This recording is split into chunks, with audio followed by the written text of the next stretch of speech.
पाहिजे ना तर काय करा, त्या परमात्म्याला बघून घ्या या डोळ्यानं. बघा, जे अयोध्येमध्ये जे राम मंदिर आता झालेलं आहे ते आपल्या डोळ्याचं भाग्य आहे बरं का, आपलं खरं भाग्य आहे. बघा, जी मागची पिढी झाली त्यांना सुद्धा ते लाभलं नाही बघण्याकरता, जी आपल्या पुढची होणार त्यांना तर योग्यच. पण खरंच आपलं भाग्य आहे की ते आपल्याला आता या डोळ्याने बघायला भेटतंय. हर घर में कहीं ना एक ही नारा गूंजेगा, मेरे भारत का बच्चा बच्चा जय जय श्री राम, मेरे भारत का बच्चा बच्चा जय जय श्री राम, मेरे भारत का बच्चा बच्चा जय जय श्री राम, मेरे भारत का बच्चा बच्चा जय जय श्री राम. जहाँ राम ने जन्म लिया मंदिर वही बनाएंगे, मंदिर वही बनाएंगे, मंदिर वही बनाएंगे. जहाँ राम ने जन्म लिया मंदिर वही बनाएंगे, वही बनाएंगे, मंदिर वही बनाएंगे. राम नाम का बनवासा भारत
में लहराएंगे, भारत में लहराएंगे, भारत में लहराएंगे. राम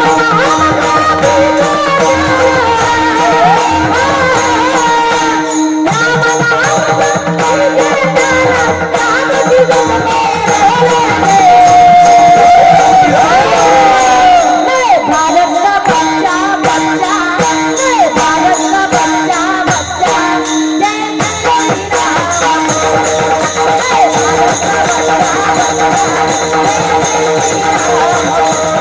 मेरे भारत का बच्चा बच्चा जय जय श्री राम.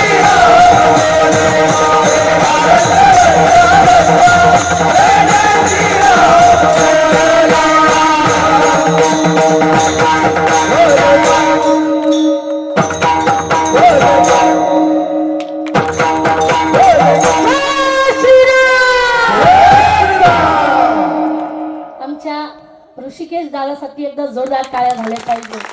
बघा डॉक्टर साहेब, खरंच आपलं भाग्य आहे की एवढे कलाकार लोक, गुणवान मंडळी आपल्या घरी आहे, आपल्या धर्म मंडपामध्ये आहे. असे लोक 20-20 हजार देऊन सुद्धा भेटत नाही. आपलं भाग्य आहे. खरंच दादांचे आभार व्यक्त करते. बघा, खरं जर म्हटलं तर खरंच सगळ्यांची दादा आहेत ते आता ऋषी दादा म्हणतात आमच्या तिकडे बरं का. सोपं नाही ते, तुम्ही म्हणत असतात पण आम्हाला ऋषी दादा म्हणावं लागतात कारण त्यांचे वडील आमचे गुरु होते. विठ्ठल आहे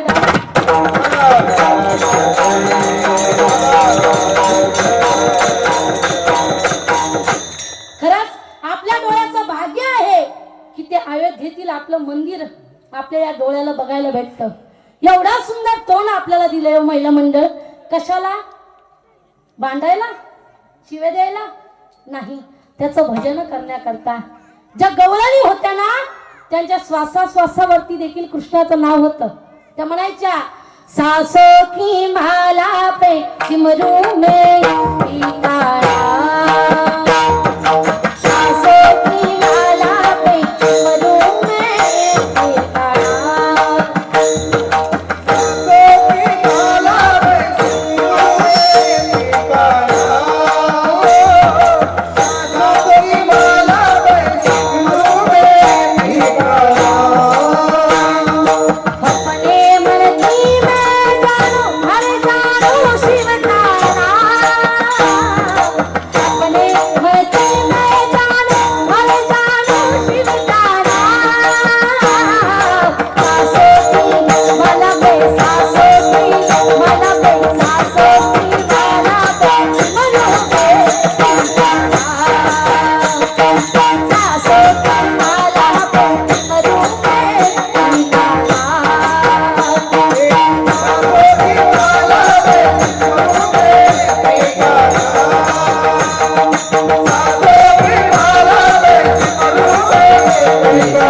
देवाला प्रश्न केला काना या डोळ्याची बातमी आम्हाला नसती दिली तर बरं झालं असतं का. जेव्हा जेव्हा ही डोळ्याची पापणी झाकते ना रे देवा तेवढा वेळ तुला न पाहता जातो. किती डोळ्याची किंमत होती त्या गवळणींना. त्या गवळणी म्हणायच्या काली काली अलगोगे फंदे क्यों डाले हमें जिंदा रहने दे मुरली वाले. हे रंगीले नैना तुम्ही गाओ बालक हे मीठे मीठे बैना तुम्ही गाओ बालक हमारी नजर से निगाहें हटा ले हमें जिंदा रहने दे मुरली वाले. किती किंमत होती त्या गवळणींना. आपल्याला तेवढी किंमत नाही. शरीर दिलंय भजन करून घ्या. संतांनी सांगितलंय की सदा नाम घोष करू हरी कथा तेने सदा चित्ता समाधान. त्या परमात्म्याचे अलंकार आम्ही आमच्या देहावरती धारण केले. अभंगाच्या दुसऱ्या हो सर्व सुख नालो सर्व अलंकार सर्व सुख नालो सर्व सुख नालो सर्व सुख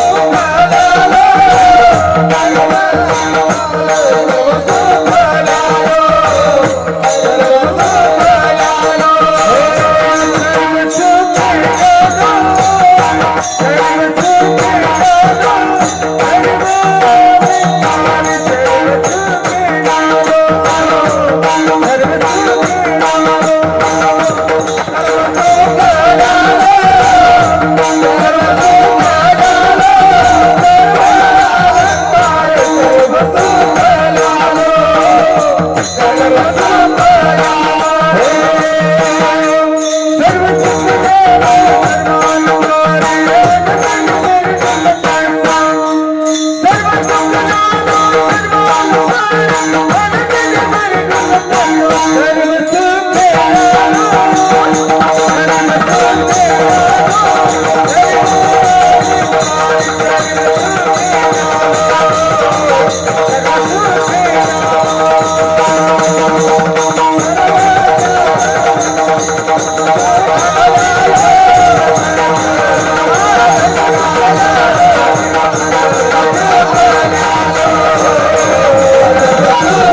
नसो. तुकोबरे म्हणतात त्या नामचिंतनाचे अलंकार आम्ही आमच्या देहावरती धारण केले.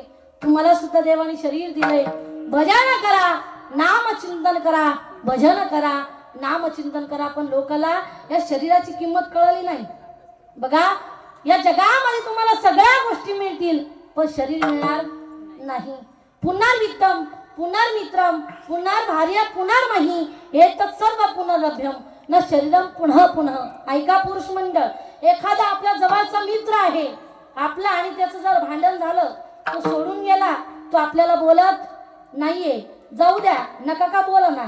पण मला सांगा, दुसरा मित्र आपल्याला बोला भेटणार, मिळणार, बरोबर का नाही. धन गेला तर पुन्हा कमवता येईल, बरोबर का नाही. एक पत्नी सोडून गेली तर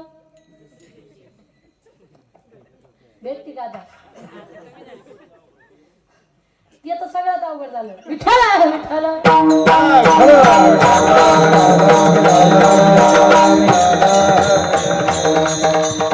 मला सांगायचंय, पत्नी सुद्धा दुसरी भेटेल हुंडा देऊन, पैसे देऊन, पण शरीर मिळणार नाही.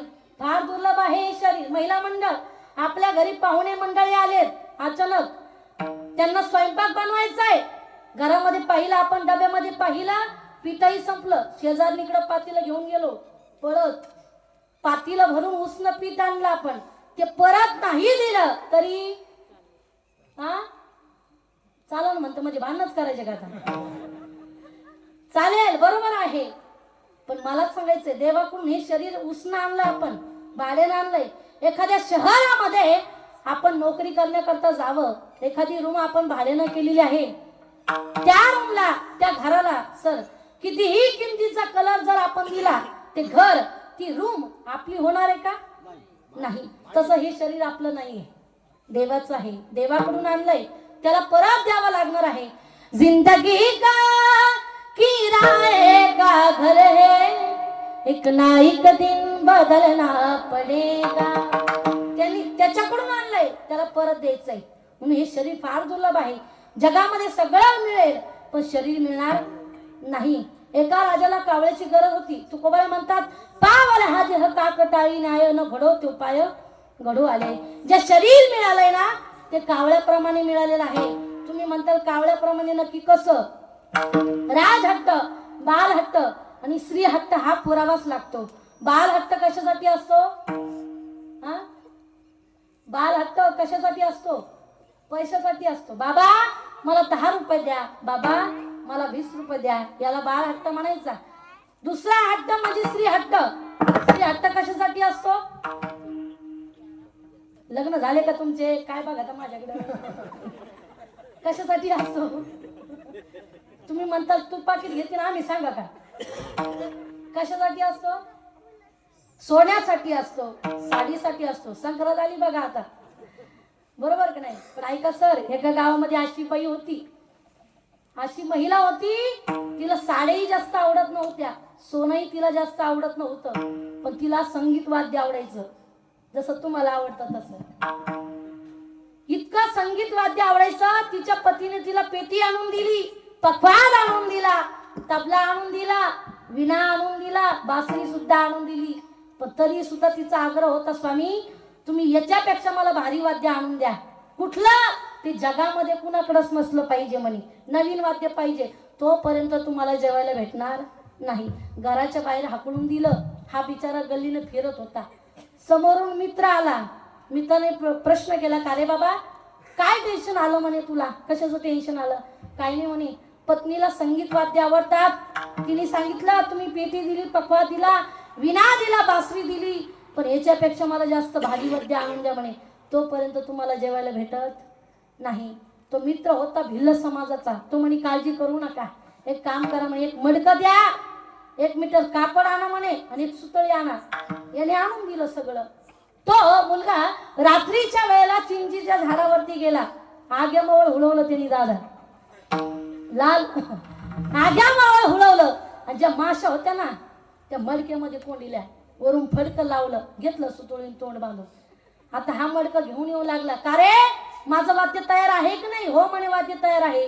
हे म्हणे हे घे तुझं वाद्य. हो बरोबर आहे, हे तर मी नवीनच वाद्य पाहिलंय, पेटी सारखंही नाही, पखवादासारखंही नाही, तबल्यासारखं सुद्धा नाहीये. नवीन वाद्य दिसतंय, माझी पत्नी सुद्धा खुश होणार, बरोबर आहे. पण या वाद्याला वाजायचं कसं? फार सोपं आहे म्हणे. त्या मडक्यावरून एक हात फिरवायचा, जोरात एक थाप मारली की आवाज यायचा, भन. वाद्य तयार झालं. हा आनंदाच्या भारामध्ये घरी आला. आल्याबरोबर पत्नीच्या हातामध्ये ते वाद्य दिलं. घे म्हणे, वाद्य तयार आहे. अहो स्वामी, खरं तुमचं माझ्यावरती किती प्रेम आहे. असं वाद्य मी आतापर्यंत जगामध्ये कुणाकडेच पाहिलं नाही म्हणे. पेटी सारखंही नाही, पखवादासारखंही नाही, तबल्यासारखं सुद्धा नाहीये, बरोबर आहे. पण हे वाद्य वाजायचं कसं? फार सोपं आहे म्हणे. त्याच्यावर तूने हात फिरवला, थाप मारली की आवाज यायचा, भन. आता हिनं इथपर्यंतच थांबव का नाही दादा? बायाची जात अशी असते डॉक्टर साहेब. ती एकटी कुठलीही गोष्ट आणू द्या, तिला साडी आणू द्या, नाही तर सोनं आणू द्या, नाही तर घरातील भांडे आणू द्या, ती एकटी कधीच पाहत नाही.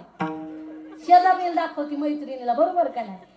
आता तिने काय केलं, साऱ्या गल्लीतल्या मैत्रिणी बोलवल्या वाद्य दाखवायला. सगळ्या जणी आल्या. त्याच्यामध्ये गावामध्ये एक नवीन मास्तरीन बाई आली होती. एक हप्ता झाला होता तिला येऊन, पण जरा जास्त आगाऊ होती ती. तेवढ्यामध्ये दिवाळीचा परेड होता. घरामध्ये सगळ्या बसलेल्या आहेत. फराळ वगैरे केलं, शंकरपाळे खाल्ले बाबा, लाडू खाल्ले, गुलाबजामू खाल्ले. तोंडात पाणी येऊ देऊ नका, दिवाळी निघून गेली आता. तेवढ्यामध्ये जो तिचा पती होता ना, त्यानं विचार केला, या महिला मंडळामध्ये कशाला बसायचं, आपण जाऊ म्हणे बाहेर निघून. तो बाहेर जात असताना बाहेरून कडी लावून घेतली, गेला मंदिराकडे निघून. पण तेवढ्यामध्ये जी मास्तरीन बाई होती, या वाद्याला वाजायचं कसं माहित आहे? फार सोपं आहे. त्याच्यावर तुने हात फिरवला, जोरात थाप मारली की आवाज यायचा, भन. एवढ्या खुश झाल्या ती मास्तरीन बाई म्हणती, का हो ताई, असं वाद्य मी आतापर्यंत कुणाकडे जगामध्ये पाहिलेलं नाही. काय सुंदर आवाज येतो. अहो ताई, बरोबर आहे, पण याचं तोंड वाज असताना जर एवढा सुंदर आवाज येतो, याचं तोंड जर उघडलं किती मोकळा आवाज येईल, साऱ्या गावात जाणार. मास्तरीन बाईने काही ऐकलं नाही. महिला मंडळ तिने तोंड उघडलं. आता 2 दिवसचा उपवास होता माशांना. आशा चावल्या एकमेकीला एवढ खाना मोठ्याने ओरडू लागल्या, वाचवा वाचवा वाचवा.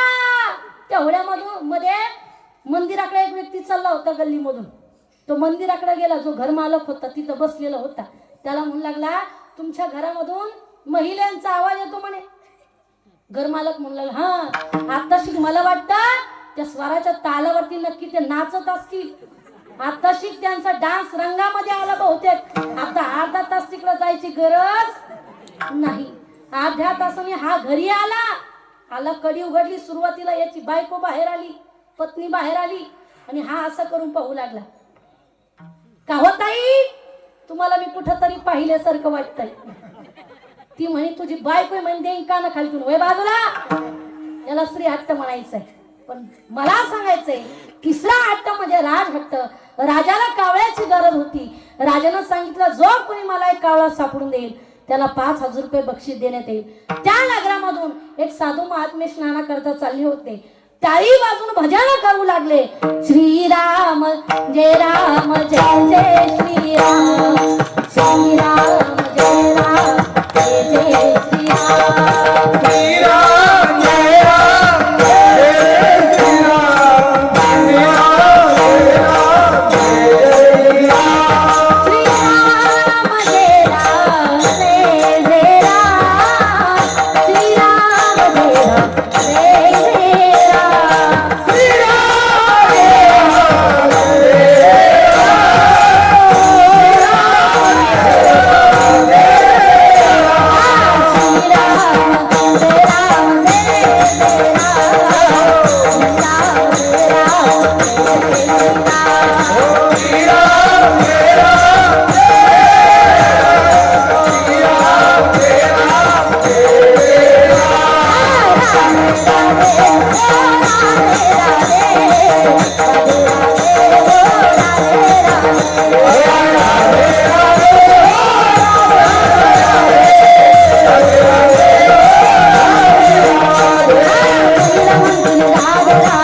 राधे राधे